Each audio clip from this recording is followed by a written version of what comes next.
Hi everyone, my name is Somi Kim and I'm the pianist of NZTrio. Today I would like to speak to you about unified interpretation and how you can approach it in an open-minded and imaginative way before your first rehearsal. Now, what is interpretation? It's the process of discovering and assigning meaning to something.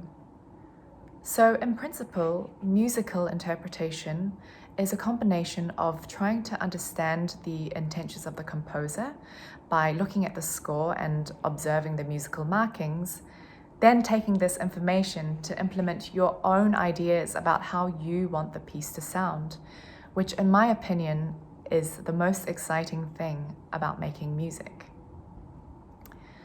There are so many possible ways in which we can interpret a piece of music. Although we may be playing different instruments and have very individual musical personalities, when we play together in a chamber group, we want to give our audiences a collective experience and a sense that we understand the music together as a group. When I'm preparing for rehearsals with NZTrio, I like to experiment with lots of different ways of playing specific phrases, deciding the kind of tone quality I want, and observing the articulation and musical directions in the score to play them in a way that makes sense to me.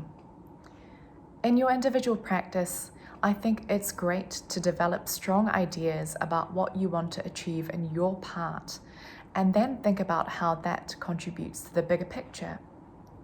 Then, when you finally get together for your first rehearsal, you can enjoy the coming together or the clashing of your different ideas. I think the secret to unified interpretation is just breathing together and making happy musical compromises. An interesting exercise that you could do as a group before the first rehearsal might be to listen to several different recordings of a piece that you'll be performing together and start discussing what you liked about the different interpretations and why those specific recordings appealed to you. At the end of the day, unified interpretation is just about showing musicianship. So I urge you to take risks and engage in interesting musical conversations with your group until we are able to start rehearsing again in person.